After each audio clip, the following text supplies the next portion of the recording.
NPD ini digambarkan seseorang dengan narsisme yang terlalu kuat. Apa sih narsisme itu? Mencintai diri. Tapi sebenarnya bukan cuma tentang mencintai diri. Ini lebih ke pride. Ada suatu kebanggaan yang sangat-sangat dia perjuangkan sekali. Orang-orang dengan NPD, kalau kita lakukan analisa secara mendalam lagi, akan ketemu bahwa mereka itu sebenarnya insecure banget. Ada suatu insecurity, ada perasaan rendah diri, perasaan kayaknya aku nggak bagus, aku ini payah. Tetapi dia membungkusnya dalam sesuatu yang besar. Teman-teman, bisa lihat ya, saya sedang berada di Menara Apple dan apabila teman-teman ingin jadi seperti saya, bisa jalan-jalan ke sini, memiliki mobil seperti ini, dan juga bisa untuk berkeliling dunia, maka bergabunglah bersama saya untuk mencapai kebebasan finansial. Ngawur, mimpinya udahan. Lagi enak-enak berhayal padahal. Nggak Lagi boleh. di Menara Eiffel tuh lagi. Bisa, kita WNI. Waduh. Udah, kita kembali ke dunia nyata. Ya. Napak bumi. Menara Sutet di belakang. Ternyata Sutet di belakang. Oke guys, bertemu lagi dalam podcast Ruang Tunggu.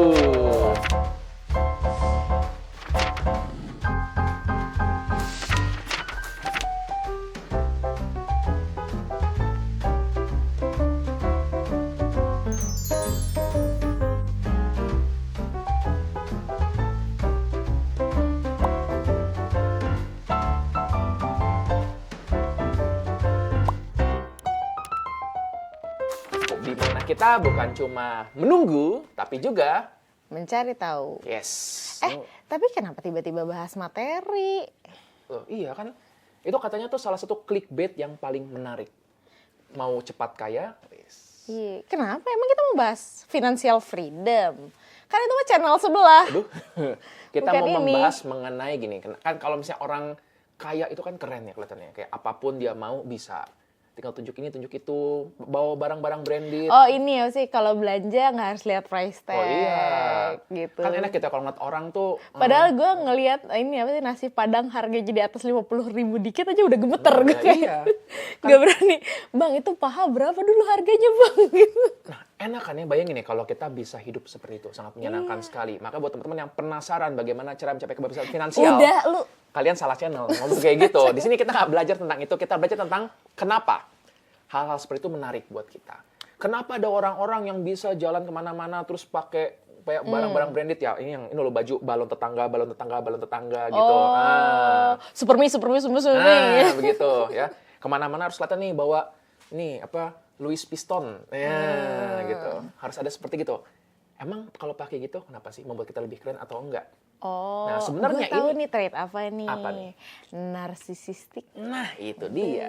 Sebenarnya topik ini keangkat karena banyak banget ya kemarin teman-teman nih pada meminta. Dari channel pertama keluar. Waduh. Dari channel ini pertama berdiri, request pertama itu, Kak bahas NPD dong. Gitu. Kita lagi bahas inner child, Kak, bahas NPD. Lagi bahas anxiety, Kak, bahas NPD dong. Bahas cemas, bahas NPD dong.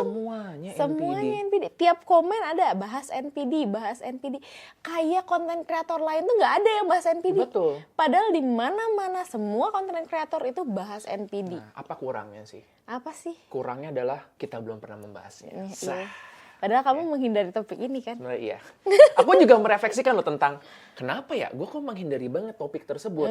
Bisa jadi aku memikirkan kayak bahwa ini topik sudah banyak dibahas, tapi jangan itu cuma defense mekanismeku. Jangan-jangan aku sebenarnya nggak terlalu pede untuk membahas tentang itu. Jadi sekarang saya memberanikan diri untuk membahas tentang hal tersebut. Anda narsis juga ternyata ya? Memang. Nah, itu juga menarik tuh. Kalau misalnya orang kayak gitu, apakah narsis atau enggak? Dia merasa, aku bisa ngebahas ini? Narsis atau insecure? Wah, bener juga ya. Menarik juga. Penasaran kan?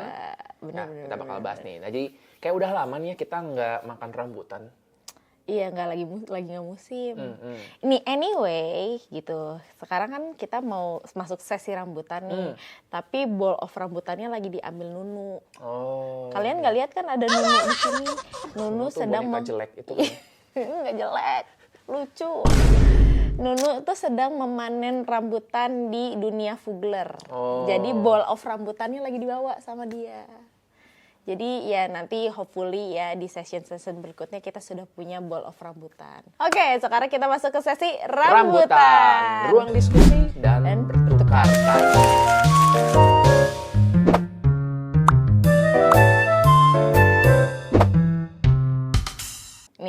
juga pertanyaan dari followers kita nih. NPD itu lekat banget katanya tuh dengan pasangan.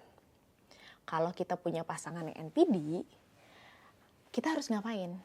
Haruskah manut, ngikut, atau kita harus berontak, revolusi? Gitu. Melakukan yang mana? Yang bener tuh yang gimana? Kita harus lari kah? Harus gimana sih kita kalau bisa punya pasangan yang ternyata terdiagnosa NPD gitu? Jangan-jangan pasangan nggak NPD, jangan-jangan kamu yang berlebihan. Gimana sih lu? Jadi gaslight ya. Jadi gaslighting. Itu sering Iya. loh seorang dengan narsisistik kepribadian seperti itu. Enggak, aku biasa aja. Kamu kali yang sepertinya berlebihan. Ntar teman-temannya juga, iya kayaknya dia biasa-biasa aja, kamu aja yang lebay. Nah itu kita pernah bahas juga tentang gaslighting yang kita sering hubungkan bahwa itu memang sering dilakukan teknik-teknik manipulasi oleh seorang dengan NPD. Nih aku ngecek lagi ya pertanyaan kedua. Ini aku ngeceknya di handphone. Soalnya aku sambil buka questions box yang dari kalian. Kalian kalau ada pertanyaan bisa langsung klik aja link di bawah itu di description box. Terus kalian masukin pertanyaan kalian. Nanti aku bacain nih di sini. Langsung masuk HP-nya Sora. Ke sini. Langsung masuk. Nih, pertanyaan kedua sama dari anonim ya. Di question box itu. Permisi dok, aku request ya episode selanjutnya tolong dong bahas tentang NPD. Nah semuanya NPD gitu kayak gitu. Kayaknya banyak banget deh orang yang NPD di Indonesia. Apakah banyak ya? Nanti kita lihat ya. Kita bahas nanti. Karena makin kesini makin banyak nih pandangan-pandangan baru tentang hubungan sosial. Khususnya hubungan pertemanan yang di dalamnya terdapat orang NPD. Kayak gitu. Jadi yang satu tentang pasangan NPD, yang satu lagi tentang pertemanan NPD dengan orang NPD. Tapi ya balik lagi ya, emang kalau misalnya berelasi dengan orang NPD itu sulitkah gitu? Atau sebenarnya nggak sulit-sulit amat asal kita mau paham aja gitu. Kita cukup memahami, oh iya dia punya NPD gitu. Oke, panjang nih kalau ngebahas tentang NPD itu. ya. Oke, tapi sebelumnya aku mau nanya dulu nih, NPD gitu, Narcissistic Personality Disorder. Ada kata disorder di situ gitu. Berarti sesuatu yang tidak benar gitu kan. Tidak benar. Tapi kalau narsisistiknya sendiri itu apakah itu sudah tidak benar atau sebenarnya nggak apa-apa gitu ada narsisistik gitu. Menarik. Jawaban sederhananya adalah narsisistik itu sesuatu yang wajar untuk ada. Contoh, kamu ngaca itu ada narsisistiknya.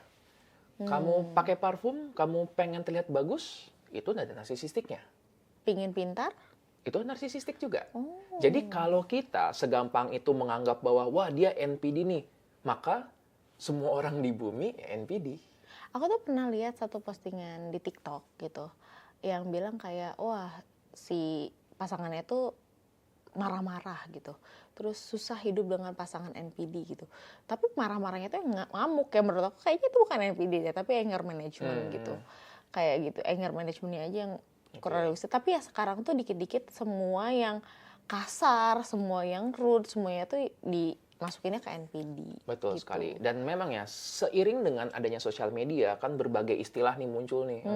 Gaslighting mulai muncul, manipulation, red flag, termasuk NPD ini pun jadi salah satu yang marak nih untuk muncul nih. Kayaknya sih kembali ya 15 tahun yang lalu kita nggak pernah tuh dengar orang-orang ngomong tentang NPD. Baru sekarang nih munculnya kan, seiring dengan sosial media. Sebenarnya sederhananya begini, kita sudah melihat fenomena tersebut sehari-hari, tapi kita tuh nggak tahu namanya apa. Begitu ada namanya, tiba-tiba jadi jelas, tiba-tiba jadi berbentuk. Saat itulah orang-orang jadi menggunakan label ini untuk menjelaskan sesuatu. Sayangnya, karena label ini cukup luas nih, akhirnya dikit-dikit kita nganggap demikian. Sama waktu zaman orang, ini ya waktu lagi 2020-2021, masa-masa COVID kan. Orang batuk dikit, COVID ya. Demam, COVID ya. Karena saat itu bisa butuh nyium aroma COVID Nah, ya. karena butuh untuk menjelaskan fenomena tersebut. Kebetulan yang lagi in itu. Kalau pas lagi zamannya mungkin flu burung, mungkin berbeda. Batuk flu burung ya, begitu. Nah, sekarang ini ada fenomena terjadi di sekeliling kita. Orang-orang yang mungkin nggak mau salah, orang-orang yang terlalu berlebihan membanggakan diri sendiri, begitu. Terus kita jadi punya penasaran, kok ada sih orang seperti gini? Kita butuh jawaban. Muncullah jawaban tersebut, 3 kata, NPD. Belum tentu orang itu NPD, tapi begitu dilihat, loh, kok cocok nih. Jadi bagi mereka tuh lebih make sense, lebih masuk akal. Itulah kenapa jadi muncul tuh overclaim tentang hal tersebut. NPD tersebut. Dan seringkali Aku sering juga mendengarkan pasien-pasien datang cerita, kayaknya bapak saya NPD, kayaknya mama saya NPD, kayaknya bos saya NPD.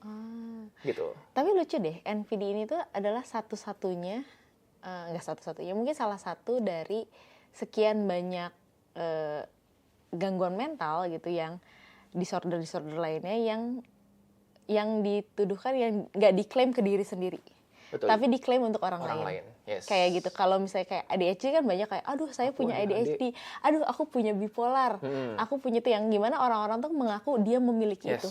Tapi kalau narcissistic personality disorder, itu kebanyakan tuh orang tuh mengklaim orang lain yang memiliki. Betul. Karena NPD itu seperti bau badan.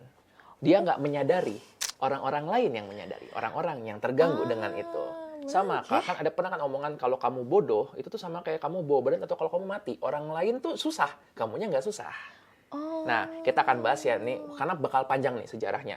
Salah satu pertanyaan yang paling sering ya, emang dari kapan sih nih NPD ini ada nih kata-katanya? Gitu. Sebenarnya kalau kita mundurin, itu bukan sejarah lagi, mitologi. Oh, Ya. karena narsisistik ya? Yes. Nah, jadi ini karena agak panjang, jadi aku bakal singkat aja. Ada beberapa tokoh yang terlibat, dan ketika ngomong tokoh, ini bukan tokoh psikolog psikiater, ini tokoh mitologi gitu, dewa dewi Mitologi gitu. Yunani Greek. Yes, panjang banget. Ada dua tokoh yang kita perlu kenal utamanya, namanya Narcissus sama Eho. Oke. Nah, Eho ini adalah kayak semacam apa ya, peri. Nah, long story short nih, si Eho ini dia kayak dikutuk lah oleh dewa dewi karena dia tuh suka ngegosip sama orang-orang. Akhirnya nih dikutuk. Dia nggak boleh ngegosip, nggak boleh ngomong, dia hanya bisa mengulangi kata-kata orang. Iya kayak. Makanya kayak Eho itu kan gema. Jadi misalnya kalau orang bilang, apa kabar kamu? Dia cuma bisa bilang, apa kabar kamu? Cuma bisa ngulang itu doang. Nah, Eho ini tinggal di hutan lah. Lalu ada si Narcissus. Narcissus ini adalah seorang pemburu. Digambarkannya dia tuh ganteng banget. Mungkin kayak saya gini. Gitu. Editor, dibuat saya jadi ganteng. Nggak perlu diedit. Lupa. Nggak perlu diedit. Makasih, editor. Jadi, si Narcissus ini, dia tuh dicintai oleh banyak orang. Dicintai dalam artian tuh dikagumi. Dan dia pun juga tahu, ya saya tahu, saya ganteng. Nah, termasuk nih si peri Eho ini, itu tuh jatuh cinta sama dia. Tapi kan Eho ini nggak bisa ngomong. Jadi dia cuma bisa mengulangi kata-katanya si Narcissus itu. Nah, intinya adalah pas mendekati, dia kayak, Narcissus ini menolak semua orang, termasuk yang si Eho ini. Nah, si Eho sakit hati, sedih kan. Akhirnya dia mengurung diri, gitu, menghilang. Lama-lama dia menghilang.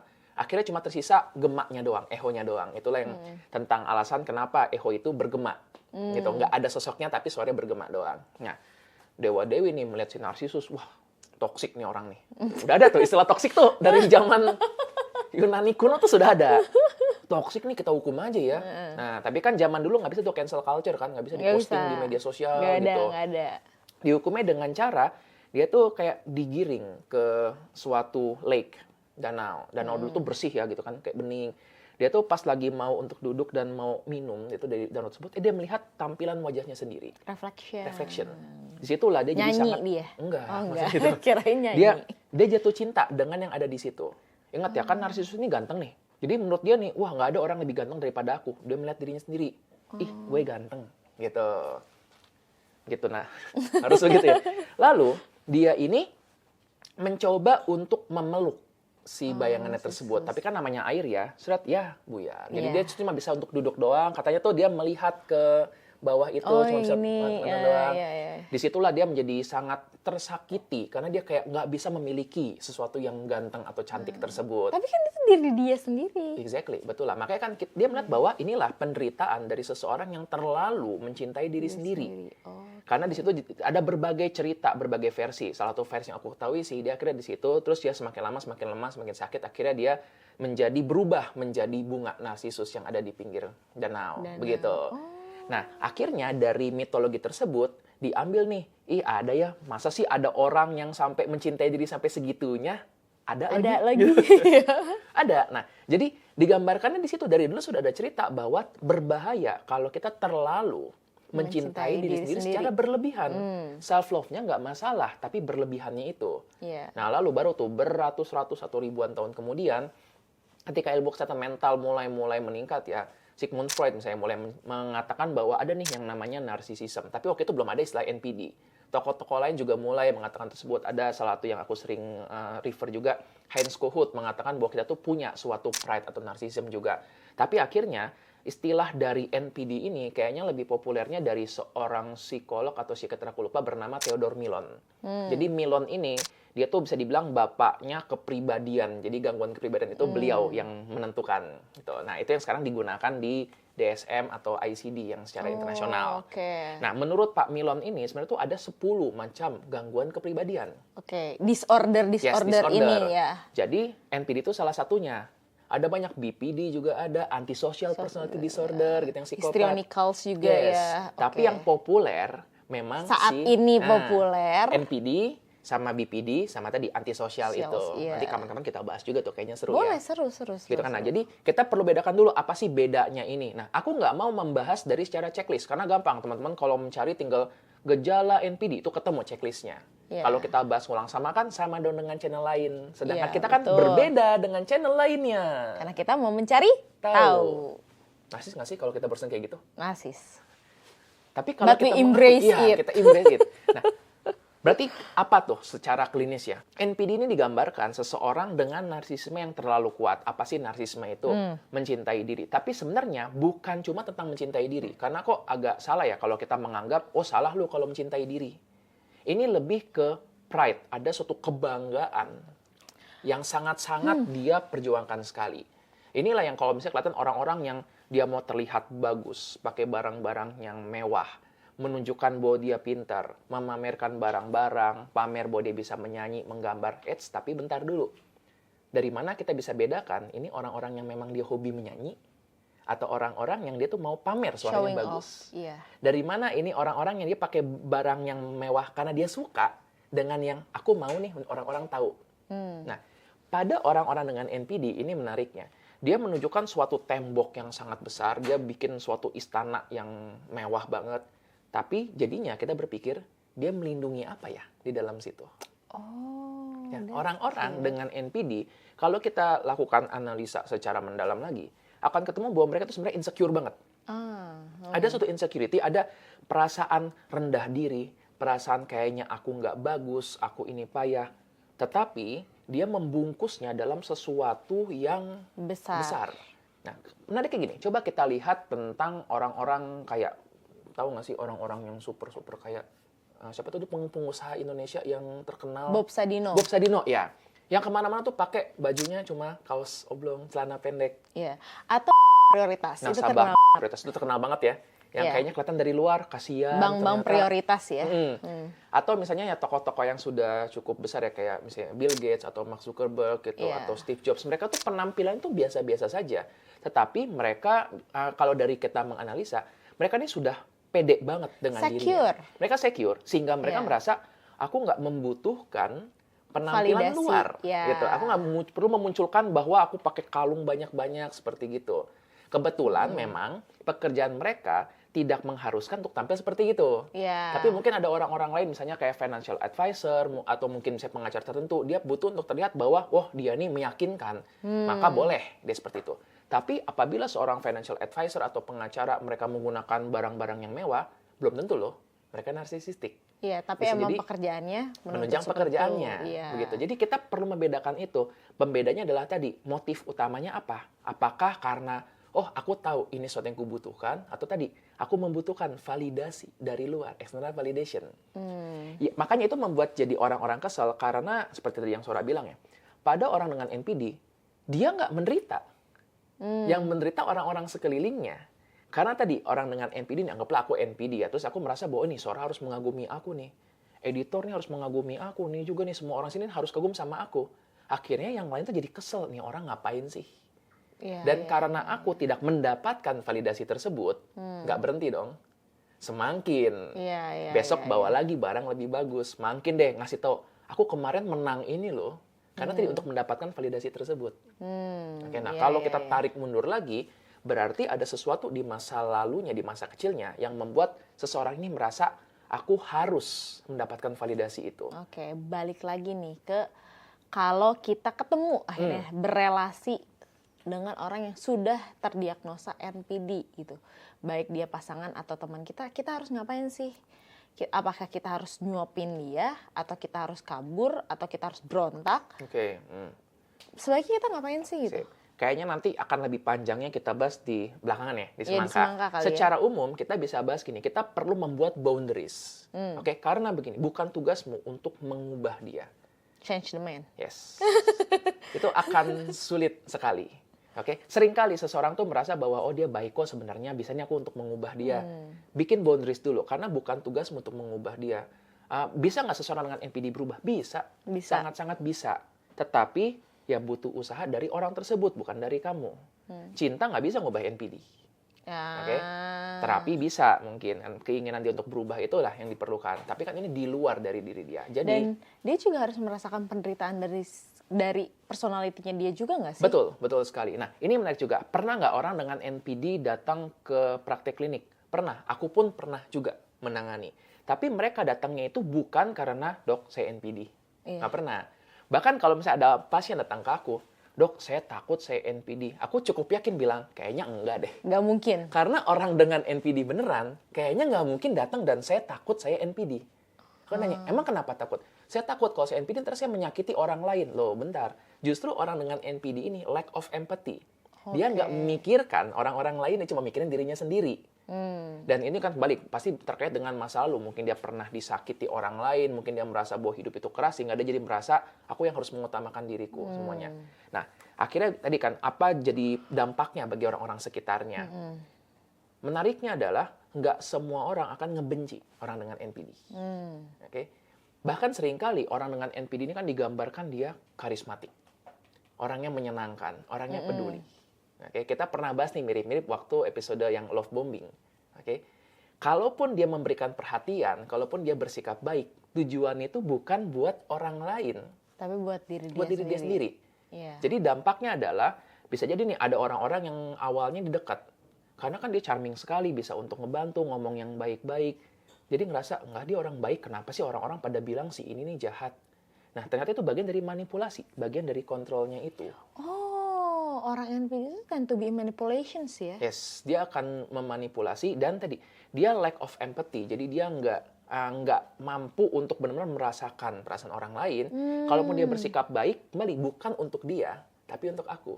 Oke. Itulah kenapa dia bisa punya banyak pengikut, bisa punya banyak penggemarnya, dan orang-orang di posisi-posisi tinggi, yaitu sering dibahas mengenai kayak misalnya yang sering entah di bisnis ataupun di pemerintahan, ini adalah orang-orang dengan karisma yang sangat baik. Orang-orang yang di dekat dia itu bisa jadi mengagumi dia, tapi tadi orang-orang yang kena dampak dari masalah kepribadiannya ini akan membenci dia banget. Makanya bisa tuh kebagi dua.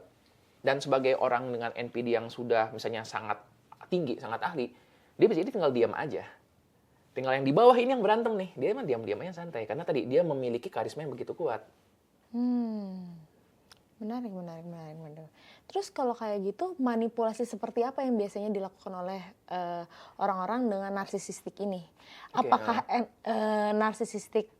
orang narcissistic disorder ini yang melakukan manipulasi, atau orang dengan trait narsisistik aja bisa melakukan manipulasi? Oke, good. Ini kita perlu bedakan juga ya, karena kan muncul nih kata trait. Ada beda antara disorder dan trait atau ciri. Disorder itu gangguan, trait itu ciri. Seseorang yang misalnya dia pengen tampil bagus, belum tentu dia itu adalah disorder. Nah, cara gampang gimana sih membedakannya? Apakah menimbulkan gangguan atau enggak bagi dirinya dan bagi orang-orang di sekelilingnya. Nah, tadi kita bahas kan, untuk gangguan bagi dirinya sendiri biasanya enggak ada dalam bentuknya yang saya NPD. Tapi bentuknya dia akan datang, kenapa ya orang-orang kok pada ninggalin saya? Kenapa ya kok kemarin saya dimarahin abis-abisan sama atasan saya? Jadi, penderitanya ada bagi dia, tapi munculnya dalam bentuk yang lainnya. Biasanya ditinggalkan orang-orang, dibenci oleh anak-anaknya, dibenci oleh pasangannya. Nah, dari situ jadi celah masuk bagi kita untuk menterapi. Dan akhirnya tadi ketika dia menyadari, kita pun nggak bilang, kamu NPD nih, NPD-mu diubah. Karena kalau kayak gitu, dia akan langsung rasa, enggak, aku nggak sakit. Denial ya? Yes, yang kita lakukan adalah menyadarkan dia bahwa ini loh dampak dari relasi ini. Nah, kalau trait ini adalah ciri-ciri, dan kita pun memiliki ciri-ciri juga. Kadang kita ada ciri-ciri kekanak-kanakannya, kadang ada ciri sinisnya gitu kan. Nah, jadi ini dalam batas tertentu masih nggak apa-apa. Mungkin yang sering jadi over claim itu adalah seseorang yang sebenarnya hanya memiliki ciri atau trait narsisistik, tapi langsung keburu dituduhnya dia ini NPD. Ya dan itu tuh di depan mukanya dia. Langsung, gitu. Dan karena aku banyak menemukan orang-orang yang jadi kayak aku dibilang narsis oleh orang-orang, bentar dulu dalam batas apa. Nah, untuk mengetahui nih, untuk membuktikan bahwa bener nggak sih bahwa kita nih punya trait itu, punya ciri-ciri narsistik tersebut, aku suka mengangkat suatu konsep yang namanya pride. Oke? Jadi tiap orang itu memiliki suatu pride, yaitu apa yang dibanggakan oleh dia. Misalnya, aku punya kebanggaan, kebetulan kebanggaanku bukan tentang harta dan bukan penampilan. Jadi kalau ada orang bilang, Andreas miskin, jelek, aku nggak marah. Tahu lo tadi ganteng bilangnya. Nggak marah, karena aku tahu gitu bahwa aku, itu bukan sesuatu yang penting buatku. Oke. Jadi kalau dibilang bahwa, miskin loh, ya nggak apa-apa. Lo jelek, ya tidak apa-apa. Badan lu bau. Itu agak mengganggu sih. Itu agak mengganggu. Nah, tapi buatku yang lebih utama adalah tentang keilmuan. Pride-ku keilmuan. Jadi apabila ada orang yang meremehkan, emang lu ngerti nih topik begini? Wah, itu siap berantem. Gawatnya apa? Kalau aku nggak menyadari aku punya pride seperti ini, aku punya ciri-ciri seperti ini, aku bisa bermasalah dengan orang-orang.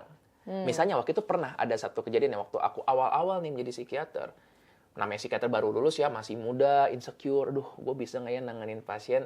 Datanglah seorang ibu ngebawa anaknya. Nah, intinya konsultasi, bla bla bla. Kelihatan banget nih, wah anak ibu ini nih ada masalah nih, depresi nih, perlu dibantu dengan obat. Aku bilang deh, Bu, nanti anak ibu saya kasih obat ini ya. Ibunya nanya gini, Dok, dokter yakin anak saya perlu dikasih obat? Wah, si Andreas nih yang tadi punya pride ini, kita menyebutnya injury, narcissistic injury.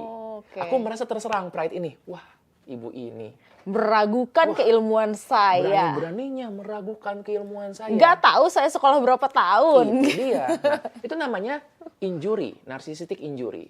Akhirnya yang tanpa sadar aku lakukan Trigger adalah, button ya kalau kata orang Gen Betul. Z tuh trigger button. Jadi begitu orang bilang bahwa dokter masih muda ya, nggak ngaruh. Dokter kok bajunya biasa, nggak ngaruh. Tapi begitu bilang, emang bener nih anak saya perlu dikasih obat. Aku menjadi ke-trigger dan akhirnya aku jadi berlebihan menjelaskan. Wah, jadi gini Bu, anak ibu bla bla bla, aku jelasin. Pengen menunjukkan pintarnya itu. Nah, setelah aku menjelaskan tentang secara biologi, emang sengaja bikin kata-kata yang susah dengan harapan nih, biar ibu ini tahu bahwa aku pintar.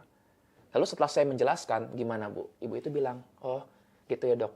Maaf ya Dok ya, saya cuma khawatir sama anak saya. Itu ternyata. Aku mengira bahwa ibu ini mau menyerang aku, padahal dalam pikiran ibu ini sama sekali nggak berpikiran menyerang. Dia beneran curious aja. Iya, curious beneran aja. dia curious dan genuinely khawatir sama anaknya. Dan kupikir, iya juga sih ya kalau aku membawa anakku ke suatu dokter, tiba-tiba langsung dibilang butuh obat, wajar dong kalau respon kita adalah tentang, Dok yakin anak saya perlu dikasih obat. Iya. Nah, disitulah aku merefleksikan dan menyadari, ya juga ini terjadi kalau kita memiliki pride dan kita nggak menyadari itu. Nah, harapannya adalah tadi, supaya prideku tentang keilmuan ini tetap menjadi sesuatu yang sehat. Itu biarkan menjadi suatu ciri yang sehat, tapi jangan menjadi suatu gangguan. Dengan membiarkan ciri-ciri sehat itu ada, aku jadi terus belajar. Aku jadi mempelajari teknik baru, mungkin belajar hal-hal baru dengan harapan supaya ini aku pride yang aku perjuangkan, aku akan terus bisa memegang itu. Jadi kalau jadi trait nggak apa-apa. Nggak apa-apa. Yang udah masalah itu kalau jadi disorder. Yes. Yang gawat adalah ketika misalnya aku merasa bahwa aku paling pinter di sini. Ketika ada orang datang misalnya diobatin begini sama dokter sebelumnya, Bu, dokter sebelumnya salah nih Bu. Yang bener nih cara saya. Nah, ini yang jadi gawatnya. Oke. Nah, terus kalau misalnya nanti kita bahas lagi lebih lanjut. Tadi kan ada nih pride atau kebanggaan ini kan. Ini nih bisa menjadi sesuatu cara kita untuk dekat dengan orang. Sebagai contoh tadi, kalau orang tahu nih bahwa pride-nya Andreas nih, narsisismenya Andreas adalah tentang keilmuan, berarti kalau dia mau mendekatiku, yang dia lakukan adalah nanya tentang sesuatu ilmu. Daripada dia muji bahwa, jamnya bagus ya, nggak ngaruh. Iya. Tapi kalau dibilang, jelasin dong tentang ini, kan lu ngerti tuh, kan lu ngejelasinnya oke. Wah, itu kita menyebutnya supply narsisistik, disupply. Dan tiap orang akan punya.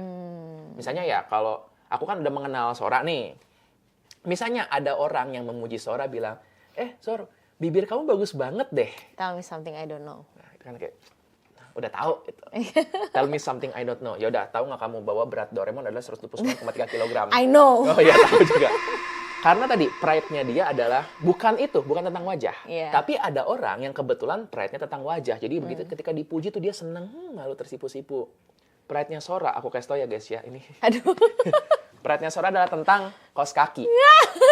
Tutupin. Jadi, Sora itu kalau dia menemukan kaos kaki yang lucu, itu dia Nggak akan lucu. langsung, Aneh. aneh. Nah, unik. Itu dia akan Jelek. langsung membelinya.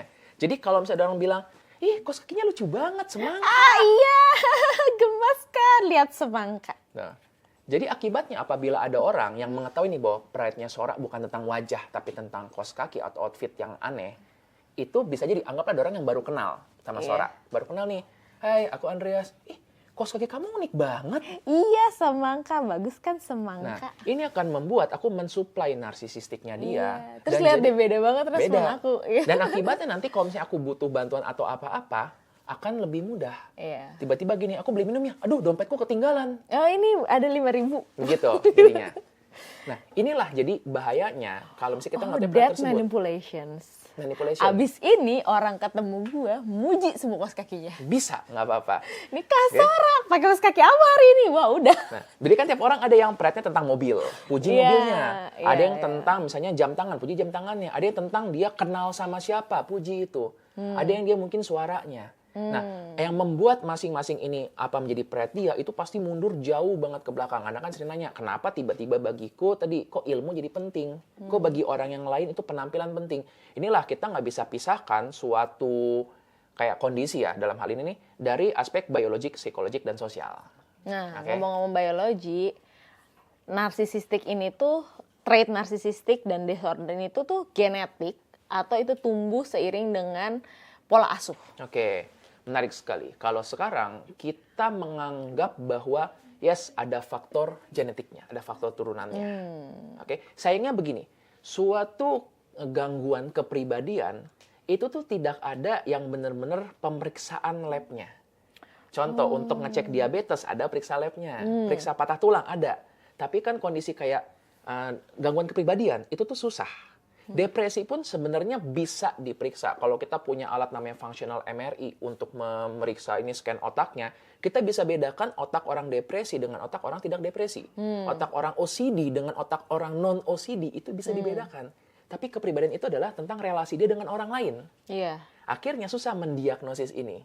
Nah, berdasarkan dari kriteria diagnosis yang ada dan dari cerita dia interaksi sama orang sekelilingnya, kita ada menduga bahwa ini pasti akarnya jauh banget di masa lalu. Genetik hampir pasti dia berpengaruh.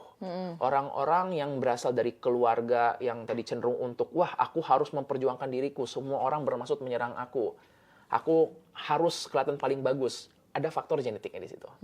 Dan jangan lupa juga, ketika dia sudah lahir di satu keluarga, otomatis pola asuh dari keluarga tersebut pasti mempengaruhi juga. Dia lihat ayahnya atau ibunya seperti itu. Betul. Ya. Nah, menariknya adalah beberapa orang yang tadi menduga kayaknya orang tua saya NPD deh. Nggak semuanya ternyata menjadi itu. Ada beberapa yang mungkin jadi mengikuti, oh ternyata begini caranya berinteraksi sama orang. Kalau kita udah pengen sesuatu, kita harus perjuangkan. Seperti Suneo. Nah, gitu. Ya kan? Kalau kita, atau mungkin kondisi lain, kalau kita disalahkan, oh kita harus langsung ini, langsung memutar balik. Pokoknya nggak boleh kita yang disalahkan. Ada yang seperti gitu. Iya. Sebaliknya ada juga. Yang memutus rantai tersebut. Betul. Seperti Zuko. Menarik nih ya. Nah, Iya. Zuko adalah salah satu kan yang dia melihat si Zuko ini tokoh di Avatar ya. Avatar The Legend of Aang. Nah, jadi dia ada siapa nama raja Ozai. Ozai, ada Fire King Ozai, Fire Iya. Lord atau Fire King. Lord Fire. Fire Lord Ozai sama kakaknya Azula yang itu benar-benar tuh- Adiknya Azula adiknya tuh, Azula adiknya yang benar Azula. keras banget, sedangkan si Zuko ini merasa kayak kok gue nggak mau jadi kayak gitu. Iya, dia mencoba seperti Azula dan mencoba seperti Ozai, tapi dia ngerasa kayak aduh, kok it's not me gitu. Oke, jadi tadi walaupun dari genetiknya seperti itu, pola asuh mempengaruhi, tapi juga tadi ada faktor psikologis setiap orang. Tergantung dia ngumpul dengan siapa. Ini yang membuat beberapa pasienku dia jadi takut akan menjadi seperti orang tuanya yang nggak mau salah. Takut seperti gitu. Dia justru pengennya aku pengen berubah. Ngomong-ngomong tadi ya tentang si Zuko ini, Zuko, iya. sebenarnya Zuko itu bisa loh dikategorikan sebagai NPD. Oh iya? Bisa. Aneh ya. Oh nice. Kalau agak berat, bisa tuh. Nah, jadi begini, kita perlu tahu dulu bahwa NPD itu nggak cuma satu bentuk doang. Sama seperti mangga tuh nggak cuma satu jenis mangga, ada berbagai jenis mangga, gitu kan. Nah, sama Emang ada berapa bentuk NPD di luar sana? Kalau saat ini yang paling populer adalah membedakan menjadi 2 jenis. Ada NPD yang jenisnya ini kita bilangnya grandiose atau oblivious. Oblivious. Oke, grandiose atau oblivious, apa sih artinya? Jadi ya dia membesar-besarkan dirinya. Dia mau tampak, aku bagus, aku hebat. Suneo misalnya. Oh. Hehe, aku punya mainan baru nih, editor. Aku punya mainan mobil-mobilan baru nih. Kamu nggak punya kan, Nobita? Gitu. Iya lagi, aku tidak punya mainan itu. Nah, Doraemon. lihat ya, di situ dia oblivious atau dia nggak nyadar tentang itu dan dia grandios, menunjukkan besar-besaran. Iya. Tokoh lain yang mungkin ya, ini menarik kalau kita ngomongin beberapa tokoh yang mungkin ada gambaran narsistiknya. Iron Man. Oh. Nah, Tony Stark. Tony Stark. Terutama di episode atau di film awal-awal. Kan digambarkan dia menyebalkan, teman-temannya nggak suka sama dia. Tapi dia adalah pemimpin yang cukup baik. Dia kepintarannya, tentang kegantengannya, kekayaannya, dan dia menggunakan itu semua. Contoh lain lagi, Death Note. Siapa? Light Yagami. Yagami, ya. Karena kan dia merasa, aku nih yang pantas untuk menentukan jalannya dunia. Ini orang-orang nggak pantas untuk hidup. Gitu. Oke. Jadi dia merasa lebih baik daripada orang lain. Iya. Dia merasa bahwa dia butuh dispesialkan. Itu Seperti tadi yang oblivious. Yang oblivious atau grandiose. Grandiose, Begitu. ya. Oke. Oh, nice. Dan lihat deh, karena ini orang-orang ini cukup karismatik, bisa jadi dia pun punya pengikut-pengikut juga. Bahkan di Death Note itu kan digambarkan Light Yagami ini punya pengikut banyak Kalau banget. sahabat, Menarik. ya si 20th Tomodachi. Century Boy ya? 20th Century Boy. Ini beda lagi. Oh, nanti beda ke lagi. situ. Itu agak berbeda. Tapi kemungkinan dia bukan NPD. Oh, Oke. menarik, Nah, menarik, menarik. Tadi kita udah bahas satu tipe ya, yang namanya ini tipenya yang oblivious atau grandiose. Lalu di sisi sebaliknya, ada yang namanya narcissistic hypervigilant. Hypervigilant. Yes. Hypervigilant ini, dia justru merasa insecure. Dia sangat takut dijudge orang-orang. Dia merasa bahwa, kayaknya orang ini nggak suka sama aku. Zuko. Yes. Anehnya gini kan, kelihatannya seperti pencemas, kelihatan demikian. Tapi sebenarnya baik yang grandios ini ataupun yang hypervigilant, ini mereka sama-sama punya citra diri yang rapuh. Self concept dia tuh kayaknya gue nggak oke nih, I'm not good enough. Bedanya yang satu jadi melebih-lebihkan. Sunio insecure dengan tinggi badannya, dibandingkan dengan lain. Akhirnya dia menjadi, aku memunculkan dengan kekayaan. Dengan ini papaku punya koneksi loh ke artis-artis. Itu cara dia untuk menutupi si self concept yang fragile itu, yang lemah tersebut supaya menjadi kokoh. Sedangkan tadi yang satu lagi yang hypervigilant ini sama, dia juga self esteemnya itu rendah banget. Jadi dia merasa semua orang bakal menyakiti dia. Inilah yang kita melihat orang yang misalnya bisa jadi nih teman-temannya pergi tanpa dia.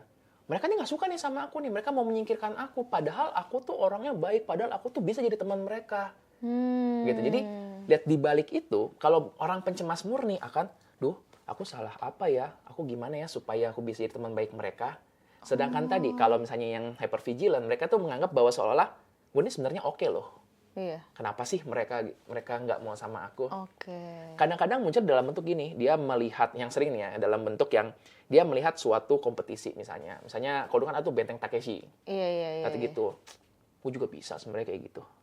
Gampang Bisa dong, gitu. Bintang. Kan? Gampang. Ngikutin kuis, itu mah dia bodoh. Aku juga bisa kalau di situ. Jadi nggak terlalu kelihatan banget, tapi sebenarnya tadi ada suatu self image yang rapuh yang dia itu merasa butuh untuk dimunculkan. Oke. Zuko adalah gambaran yang pas buat itu, karena kan dia digambarkannya dibesarkan oleh kerajaan api, Iya, negara api kan, negara api, dimana yang di situ papanya. semua tentang kekuatan, tentang power. Nah, tiba-tiba kok dia jadi dibuang ya, disingkirkan. Draco Malfoy juga. Draco Malfoy pun bisa juga, Iya. karena dibesarkan di keluarga yang sangat-sangat itu kan, Iya. kita tentang power, all about power, lalu dia menjadi, wah ini kayaknya orang ini nggak suka sama aku. Itulah kenapa Draco Malfoy, ini si anaknya siapa sih? Yang anak Iya, Draco Malfoy ya.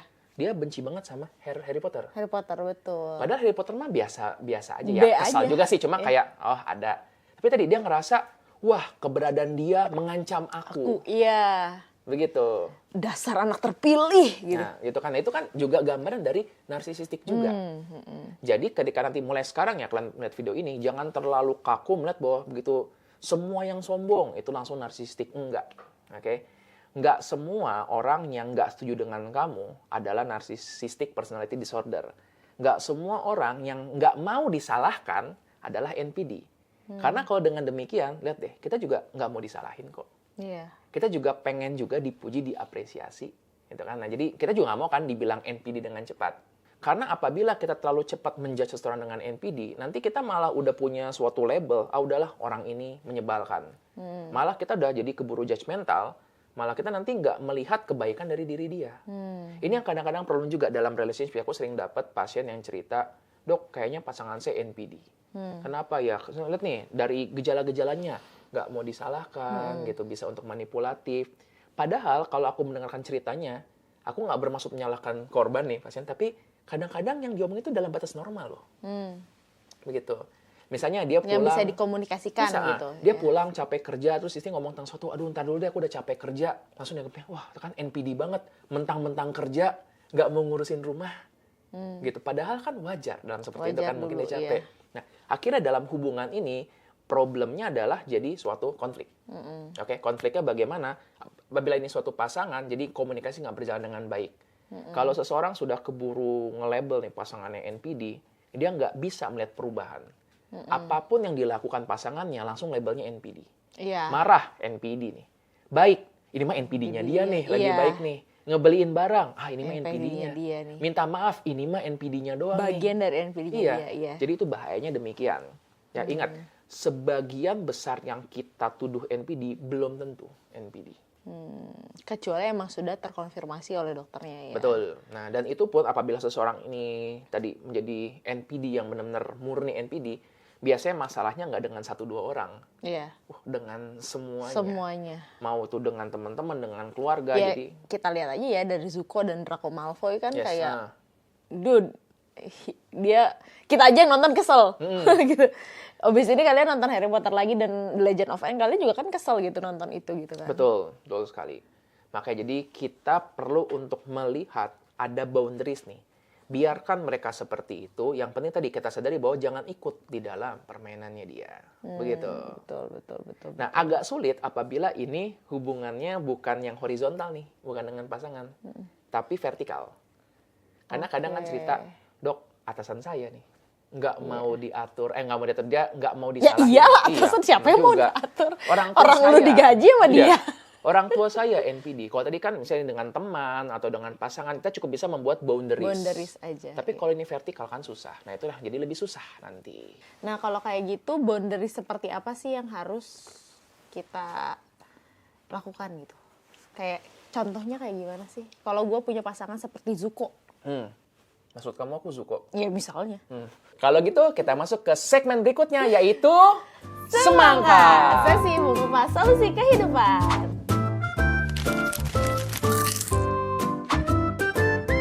Halo?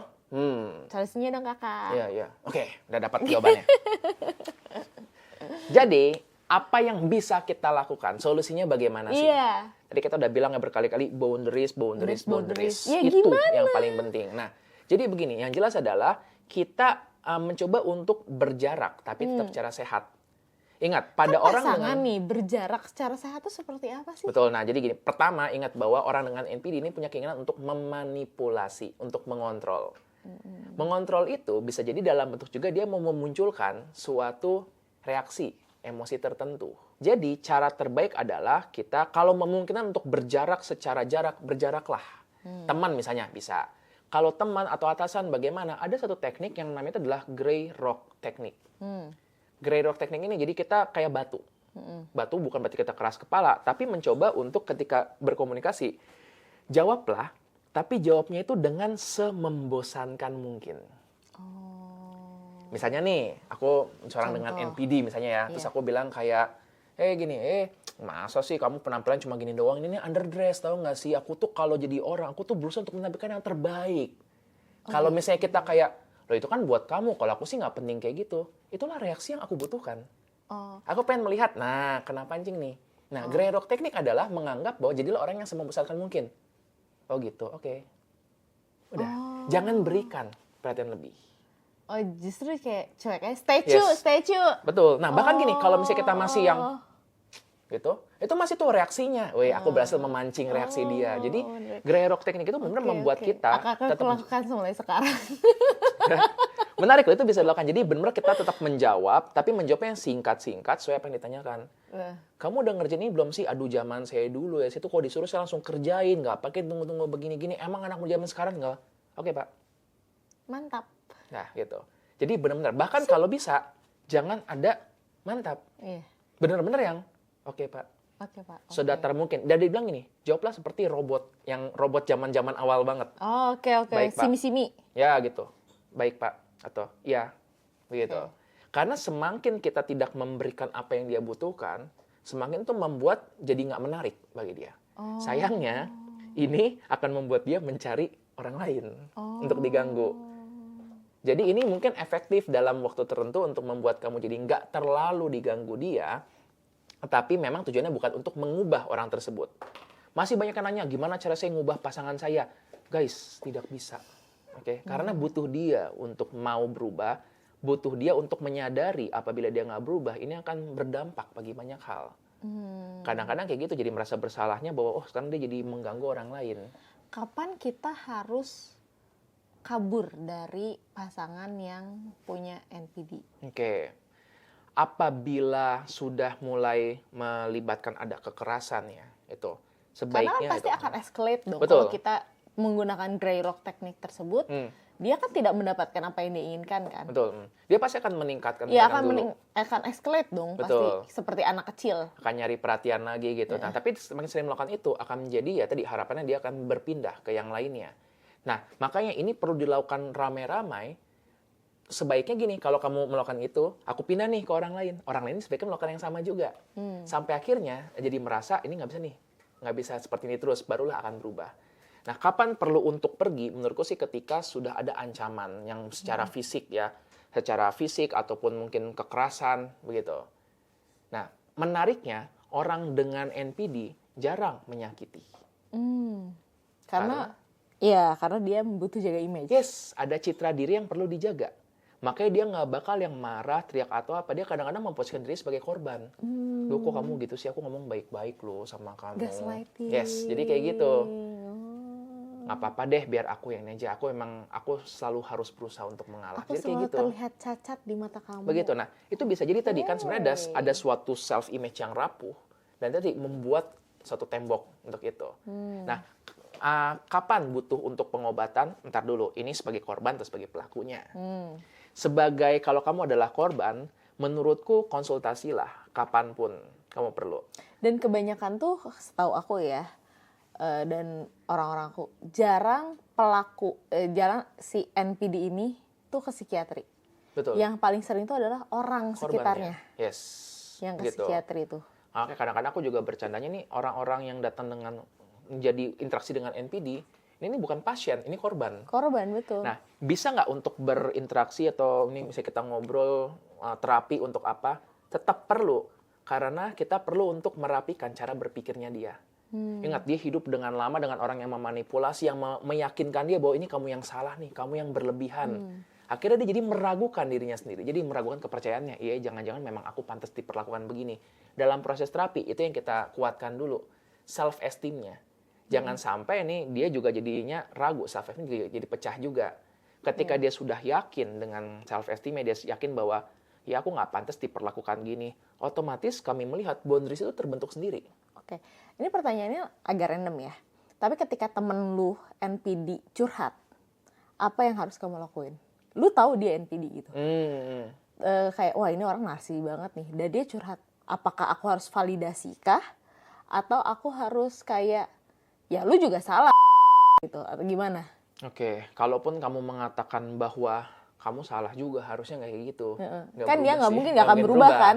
Tapi baiknya kayak gimana? Dengerin aja, ya iyahin aja. Tapi kan itu juga kayak kasihan ke orang-orang sekitarnya kan. Tapi atau baiknya dibenerin aja pada saat itu dia curhat gitu. Oke.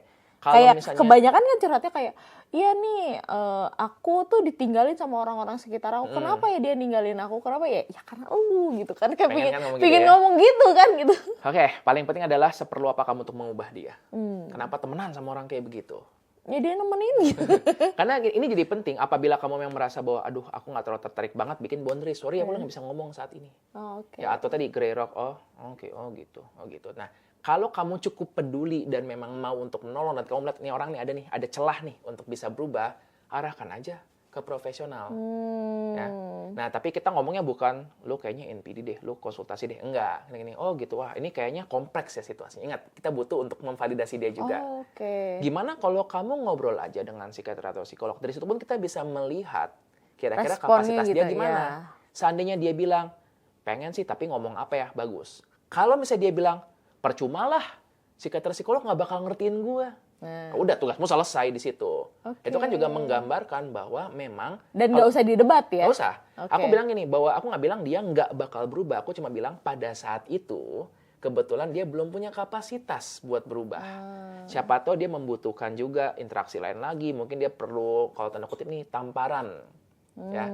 Baru akhirnya dia menyadari, iya nih, aku perlu untuk berubah.